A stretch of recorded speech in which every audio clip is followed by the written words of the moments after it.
Boyfriend যখন সকালে video call করবে বলে, সকালেই কি গরম, দূর এখন আবার কে ফোন করছে। রাহুল আমাকে এখন এই সাত সকালে ভিডিও কল করতে বলছে। আমার চোখের তলায় কালি, ঠোঁটের এই অবস্থা, চুলটাও এরকম হয়ে আছে। এই রকম ভাবে ভিডিও কল করলে তো আমার সাথে ব্রেকআপই করে দেবে। না না, তাড়াতাড়ি আমাকে এক্ষুনি রেডি হতে হবে। চোখের তলাগুলো একটু ভালো করে সাদা করে নি, একদম অল্প করে ফেস পাউডার দেবো যাতে ন্যাচারাল লাগে, একদম একটুখানি লিপস্টিক পরে নি যাতে একটু ঠোঁটটা পিঙ্ক পিঙ্ক লাগে। এবার একটুখানি কাজল দিয়ে নি, ব্যাস। ও বাবা, চুলেরও তো কিছু ব্যবস্থা করতে হবে।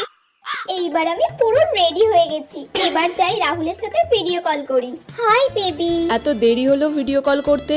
আসলে আমি না একটু ঘুমিয়ে পড়েছিলাম, সেই কারণে আমার ভিডিও কল করতে একটু দেরি হয়ে গেল। তোমাকে তো বিউটিফুল লাগছে, তুমি কি মেকআপ করেছো? না না, কি সকালে উঠে মেকআপ করব? Wow, natural beauty. ও তাই, থ্যাংক ইউ।